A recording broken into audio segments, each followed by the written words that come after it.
Want to have AI make hundreds or thousands of outbound calls for you? Let me show you how you can do it in 60 seconds. This is just one of the many features of the heyLibby AI receptionist. Step one, select a template.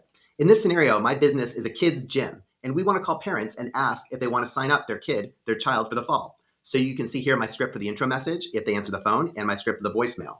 Now, remember, this is conversational AI. So if they answer, it's not a recording, it's a conversation. So heyLibby can answer questions and drive follow-ups. I'll click Save and Next. I'll upload a CSV file. I can select which variables apply to which columns. So I'll make sure the child's name is associated with the child column. I'll click Next. Here's the list I'm going to call. I can, of course, see a preview of the message before I do it. And then I can select them all, or in this scenario, I'll just select myself. This is my number, and I'll start the call, and we'll see how it goes. So I'll click Start Call. Right now, heyLibby is starting to process the information. You can do a call every few seconds, so you can do about 1,000 in an hour. This is Tony. Hi, Tony. This is the AI assistant at Kids Gym.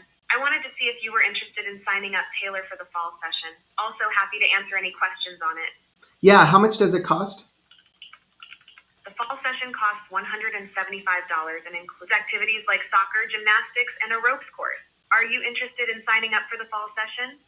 Yeah, sure. How do I sign up? Great. I can share a link with you after the call to help with registration. Can I send that to you? Yeah, that'd be great. So that was a simple call, and that just shows the power of heyLibby. Now, it can make 1,000 calls per hour. Want to use us to automate your calls to your customers? Reach out to us at contact@heyLibby.ai, and we'll set you up with a free demo account so you can try it today.